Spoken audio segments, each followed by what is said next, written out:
Pedoman gizi seimbang. Apa makanan favorit kamu? Yang tradisional seperti ketoprak, gorengan bakso, atau yang western seperti burger dan pizza, atau yang lagi ngetren seperti boba? Wah, enak ya! Terus kalau kamu suka, boleh nggak sih kamu makan yang sama terus setiap hari? Nggak boleh ya, karena pola makan sehat, gizinya harus seimbang. Kalau makannya sama terus kan, gizinya jadi nggak seimbang. Makanan memang dibutuhkan oleh tubuhmu untuk mendapatkan energi. Kalau kamu nggak makan, tubuhmu jadi lemas, cepat capek, atau malah bisa sakit. Selain sebagai sumber energi, makanan juga memiliki banyak manfaat lain loh. Contohnya untuk pertumbuhan tubuhmu, memelihara jaringan tubuh atau memperbaiki yang rusak, mengatur metabolisme dan keseimbangan cairan tubuh, serta membentuk antioksidan dan antibodi untuk melawan penyakit. Banyak kan? Wah, kalau begitu mesti makan seperti gimana ya supaya tubuh mendapatkan gizi yang dibutuhkan? Kakak sepertinya mendengar ada yang jawab 4 sehat 5 sempurna. Iya, pinter deh, tapi kurang tepat ya. Konsep 4 sehat 5 sempurna dipopulerkan Bapak Gizi Indonesia, Profesor Purwo Sudarmo sekitar tahun 1952. Tetapi sekarang konsep ini sudah tidak lagi digunakan. Nah, sebagai gantinya, sudah ada nih yang namanya Pedoman Gizi Seimbang atau PGS. Gizi seimbang merupakan susunan pangan sehari-hari yang mengandung zat gizi dalam jenis dan jumlah yang sesuai dengan kebutuhan tubuh. Prinsip gizi seimbang adalah upaya untuk menyeimbangkan antara zat gizi yang keluar dan zat gizi yang masuk sehingga dapat mencegah terjadinya masalah gizi. Tabel ini menunjukkan perbedaan konsep 4 sehat 5 sempurna dan pedoman gizi seimbang.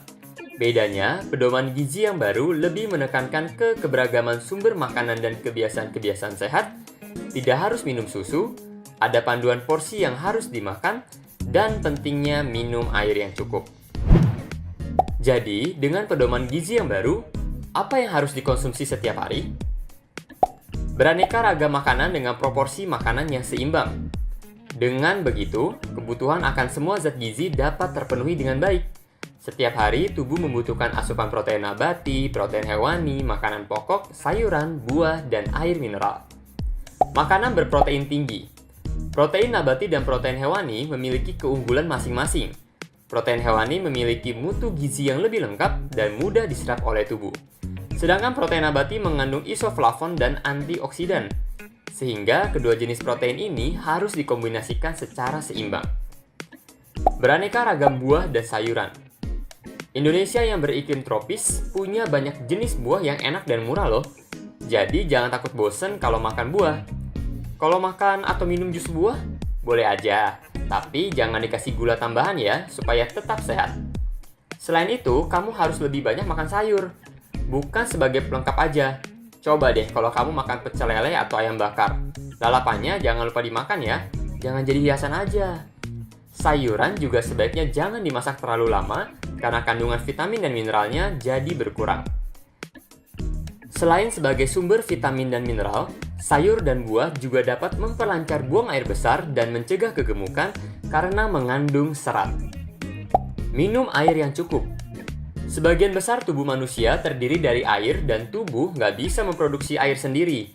Oleh karena itu, kamu harus minum air minimal 2 liter setiap hari. Minum yang cukup juga bisa meningkatkan konsentrasi belajar dan daya memori otak. Bagaimana dengan kebiasaan-kebiasaan sehat? Yuk kita cermati 3 kebiasaan makan sehat dan 2 kebiasaan makan yang kurang sehat. Pertama nih, 3 kebiasaan makan yang sehat. Sarapan yang tepat adalah sekitar pukul 6-9 pagi. Setelah tidur selama 8-10 jam, saluran pencernaan butuh asupan yang cukup untuk mendukung segala kegiatan di hari itu. Sarapan sehat sebaiknya mengikuti pola gizi seimbang dan porsi yang tidak terlalu banyak karena akan mengganggu sistem pencernaan dan malah bikin ngantuk. Sarapan yang cukup terbukti dapat meningkatkan konsentrasi belajar dan stamina. Makan malam. Eits, jangan takut gemuk ya karena makan malam. Makan malam bisa dilakukan dari jam 6 sampai jam 8 malam. Makan malam dengan menu bergizi seimbang itu penting loh. Pilih makanan yang rendah kalori, tetapi tinggi protein dan serat. Setelah kamu beraktivitas seharian, energi kamu jadi terkuras. Sementara ketika kamu tidur, kamu masih butuh energi. misalnya untuk pertumbuhan tubuh atau mengganti sel-sel yang rusak. Tapi abis makan malam jangan langsung tidur ya. Beri jeda sekitar 2-3 jam. Membaca label dalam kemasan. Makanan atau minuman yang dikemas biasanya disertai label gizi. Isinya, jenis, dan jumlah zat gizi yang terkandung di dalamnya. Kita dapat memilih untuk membeli makanan dari informasi di labelnya, misalnya yang tidak terlalu banyak gula atau garam. Nah, terus ini 2 kebiasaan makan yang kurang sehat.